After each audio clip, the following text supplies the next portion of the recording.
The recent enforcement of the Conditional Movement Control Order in Kuala Lumpur, Selangor and Putrajaya from October 14th until November 9th had caused many businesses scrambling to find ways to generate income. Citizens in these three areas are advised to stay home and only travel if necessary.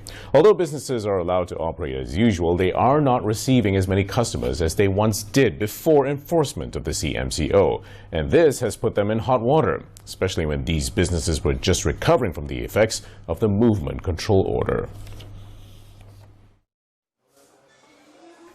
Klang, the biggest wholesale mall in Malaysia, is one of the many establishments that are deeply affected by the implementation of the CMCO.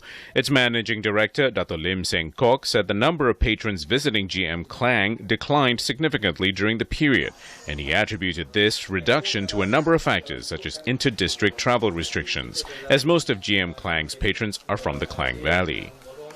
Klang has many people coming across from all over the country before the COVID-19, and after the PKP, then a lot of the Klang Valley people come and visit. But with the PKPB, then a lot of confusion has arises, and people are not sure whether we are even open.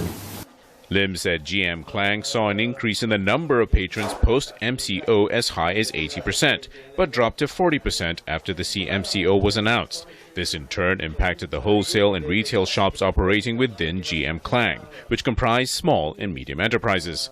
With such a small number of customers, the tenants are generating little to no income and are struggling to sustain their businesses and are behind in their rental payments. Realizing this, Lim said Klang had taken a number of initiatives to ensure their survivability, which included deferring or waiving their rental payment. Because we implemented many measures to help the tenants overcome this COVID-19 and the PKP as a result of that, by waiving part of their rental, we also allowed them to defer part of their rental payments. So it actually helped them weather this COVID-19 pandemic. Yeah? So we hope that we can bring down the effect, the negative effect of this COVID-19 to the minimum. Although a hard pill to swallow, Lim said it was worth it. Because Pusat Borong Klang ni is not Pusat Borong Klang without all our tenants. So we need our tenants to not only be able to survive, but they need to be able to emerge from this pandemic stronger. If not stronger, at least they will have to be ready to take advantage of the economic upswing as and when it happens. Met in an exclusive interview with Bernama TV on Friday, Lim added Klang's management team also supported the tenants by giving free coaching lessons for them to venture into e-commerce, such as Facebook and Instagram Live and other e-commerce platforms, as well as hiring key opinion leaders to help boost their online businesses. He said it was imperative for them to provide the best service and maintain a good relationship with their customers to ensure their continued loyalty and trust, which in turn helps them to survive through these trying times. Meanwhile, Lim said Klang will continue to comply with the standard operating procedures to ensure the safety and well-being of its patrons, especially with the Deepavali celebration just around the corner.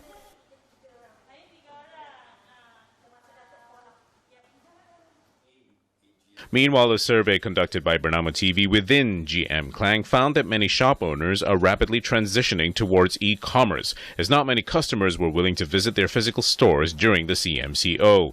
Store owners Muhammad Fuad Abdul Aziz and Adrian Yee said as only a handful of customers visited their store during this period, they had to find other means to generate income, and one of them is by utilizing e-commerce.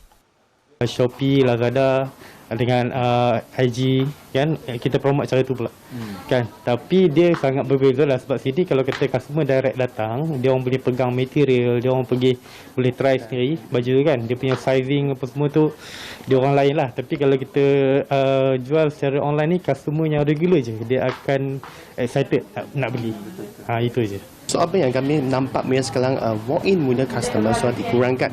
Of course for the ni safety issue, of course juga adalah itu new normal macam tu lah. So apa yang kami usahawan kena buat sekarang adalah untuk saya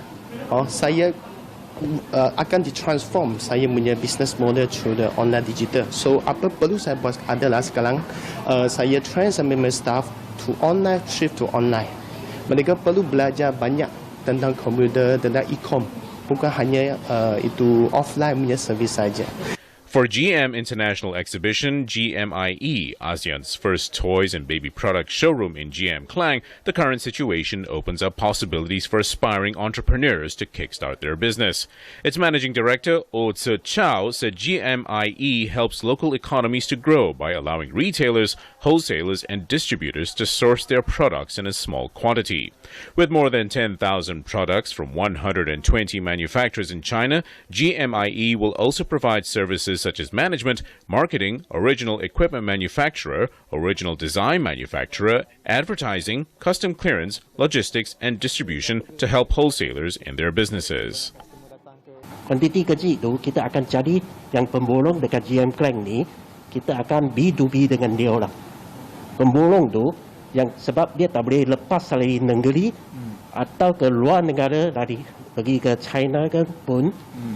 Lepas tu kita akan bagi dia satu video call dengan kilang. Yes. Kita akan buat offline to online, online to offline juga. So kita akan bagi dua jenis. So tengok customer punya feedback lah.